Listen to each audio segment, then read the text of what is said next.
Obesity is now second only to smoking as a major cause of preventable death in America, with more than 400,000 deaths per year associated with related illnesses. Yet each day, 1 in 4 Americans visits a fast food restaurant. And this hunger for fast food isn't just in America, it's happening on a global basis. McDonald's alone operates more than 30,000 joints in over 100 countries on 6 continents and feeds more than 46 million people worldwide every day. That's more than the entire population of Spain. In the United States alone, McDonald's accounts for 43% of the total fast food market. They're everywhere. Walmarts, airports, rest stops, gas stations, train stations, shopping malls, department stores, amusement parks, even hospitals. That's right, hospitals. At least you're close when the coronary kicks in. And it can't be the neighborhood restaurant. We've had neighborhood restaurants for hundreds of years. It can't be the foods we eat at home. We've been eating at home for hundreds of years. Something is very different. I think the figure is we eat out something like 40% of our meals. When fast food companies first opened, they generally introduced one size. For example, one size French fries when McDonald's first opened, called fries.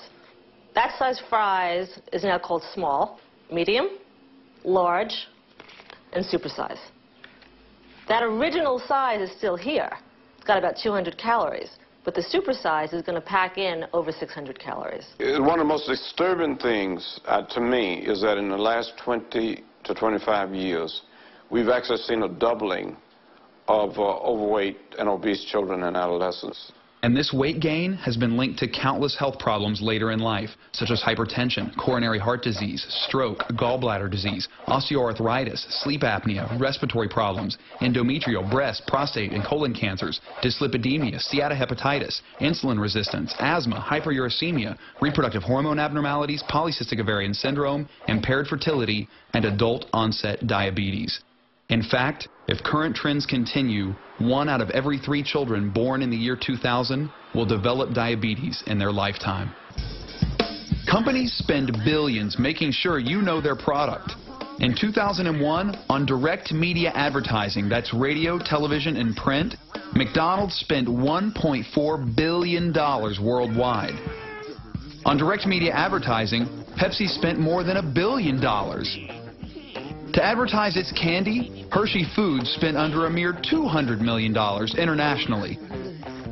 In its peak year, the 5-a-day fruit and vegetable campaign's total advertising budget in all media was a lowly $2 million, 100 times less than just the direct media budget of one candy company. The industry has stepped up to the plate. We're going to do more. We want to do more. We recognize we have a role to play. We're part of the solution. We're part of the problem. And we also are part of the solution. Did everyone hear what he just said? We're part of the problem. The lobbyists for Coke, Heinz, Smucker's, Kellogg's, Nestle, Kraft, Hershey, Sara Lee, Cadbury, General Mills, Seagram, Welch's, Wise, Anheuser-Busch, Birds Eye, Lance, Campbell's, Carvel, Mars, Ocean Spray, Hormel, Dannon, and Pepsi said we're part of the problem. I think we're making some headway. In only 30 days of eating nothing but McDonald's, I gained 24.5 pounds. My liver turned to fat, and my cholesterol shot up 65 points. My body fat percentage went from 11 to 18%. Still below the national average of 22% for men and 30% for women. I nearly doubled my risk of coronary heart disease, making myself twice as likely to have heart failure. I felt depressed and exhausted most of the time, my mood swung on a dime, and my sex life was non-existent. I craved this food more and more when I ate it, and got massive headaches when I didn't. In my final blood test, many of my body functions showed signs of improvement, but the doctors were less than optimistic. Over the course of my McDiet, I consumed 30 pounds of sugar from their food. That's a pound a day. On top of that, I also took in 12 pounds of fat. Now I know what you're saying. You're saying nobody's supposed to eat this food 3 times a day. No wonder all this stuff happened to you. But the scary part is, there are people who eat this food regularly. Some people even eat it every day. So while my experiment may have been a little extreme, it's not that crazy. But why should these companies want to change?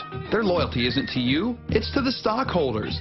The bottom line, they're a business, no matter what they say. And by selling you unhealthy food, they make millions. And no company wants to stop doing that. If this ever-growing paradigm is going to shift, it's up to you. But if you decide to keep living this way, go ahead.